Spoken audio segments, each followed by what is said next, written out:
Hello guys. So ചില ദിവസം not two point, ചില ദിവസം ഞാൻ എണീക്കുമ്പോഴേ ഞാൻ എന്തോ നന്നായി, ഇന്ന് ഭയങ്കര പ്രൊഡക്റ്റീവൊക്കെ ആകണം എന്നൊക്കെ വിചാരിച്ചായിരിക്കും. അങ്ങനെ ഒരു ദിവസമാണ് ഇന്ന് എന്നായിരുന്നു എൻ്റെ ഒരു കാൽക്കുലേഷൻ. അങ്ങനെ ഇരുന്നപ്പോൾ എൻ്റെ അമ്മ കോട്ടയത്ത് പോകാൻ റെഡിയായി നിൽക്കുന്നു. എന്നിട്ട് എന്നോടൊരു ഡയലോഗും, ഫ്രിഡ്ജ് ചിക്കൻ ഉണ്ട്, ഉണ്ടാക്കി കഴിച്ചോണം എന്ന്. അപ്പോൾ സ്വാഭാവികമായും എല്ലാവരും ചിന്തിക്കാൻ ഞാനെന്തോ ആസ്ഥാന കുക്കാണ് എന്നൊക്കെ ആയിരിക്കും. Not at all.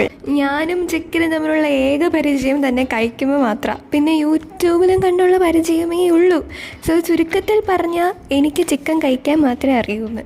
സാധാരണ വീട്ടിൽ ആരും ഇല്ലാത്തപ്പോൾ സ്റ്റൗ പോലും ഓണാക്കാൻ സമ്മതിക്കാത്ത എൻ്റെ പോരാളിയാടാ ഈ ഡയലോഗ് പറഞ്ഞേ. പിന്നെ ഞാൻ വിചാരിച്ചു എന്നാൽ പിന്നെ രണ്ടക്ഷരം പഠിച്ചിട്ട് പഠിക്കാമെന്ന്. പിന്നെ വല്ലതും ഞം കഴിക്കണമെങ്കിലും ഉച്ചയ്ക്ക് പട്ടിണി കിടക്കണമെങ്കിലും ഞാൻ തന്നെ ഉണ്ടാക്കണം, വേറെ നോ അതർ ഓപ്ഷൻ. ഇനി അങ്ങ് കയറാൻ ഓർത്തു. പിന്നെ യൂട്യൂബ് നോക്കിയാണ്, ഓഫ് കോഴ്സ്, അല്ലാതെ ഉണ്ടാക്കാനുള്ള പരിജ്ഞാനമൊന്നും എനിക്കില്ല.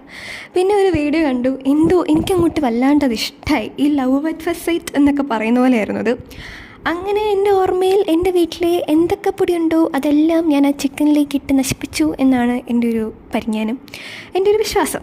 അരിപ്പൊടി, കോൺഫ്ലോർ, മുളക് പൊടി, മല്ലിപ്പൊടി, അങ്ങനെ എന്തൊക്കെ പൊടിയുണ്ടോ ആ പൊടിയെല്ലാം ഞാൻ വരിക്കുറിയിട്ടായിരുന്നു. പിന്നെ അരിപ്പൊടി ആണെന്ന് എനിക്ക് മനസ്സിലത്തൊക്കെ നോക്കിയിട്ട് എന്നാൽ പിന്നെ ഇതായിരിക്കും എന്നുള്ളൊരു നിഗമനത്തിലൊക്കെ ആയിരുന്നു എൻ്റെ ഒരു പോക്ക്. പിന്നെ തൈരാന്ന് വിചാരിച്ച് ദോശമാവ് കോരി വയ്ക്കാൻ പോയ ഞാനാണ്. ചിക്കന് യോഗമുള്ളത് കൊണ്ടും എൻ്റെ വീട്ടുകാർക്ക് യോഗമുള്ളത് കൊണ്ടും എന്തോ എനിക്ക് മനസ്സിലായി, അതുകൊണ്ട് തൈര് തന്നെയാണ് ഒഴിച്ചത്.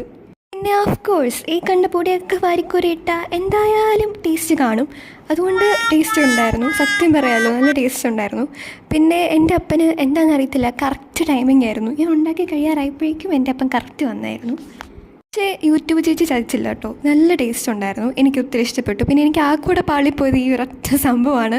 ഈ തട്ടുകട സ്റ്റൈലൊക്കെ ഒന്ന് അനുകരിക്കാൻ നോക്കിയതായിരുന്നു, പക്ഷെ നൈസായിട്ട് പാളിപ്പോയി, കരിഞ്ഞു പോയി. പക്ഷെ അതെൻ്റെ അവസാനത്തെ ഒരു ഇതായതുകൊണ്ടും മൊത്തത്തിൽ അത് ബാധിച്ചില്ല. പിന്നെ ഇതായിരുന്നു എൻ്റെ ലഞ്ച്.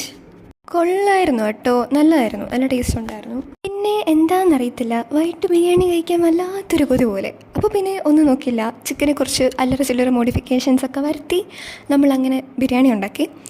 ശരിക്കും കൊള്ളായിരുന്നു കേട്ടോ, നല്ല ടേസ്റ്റ് ഉണ്ടായിരുന്നു.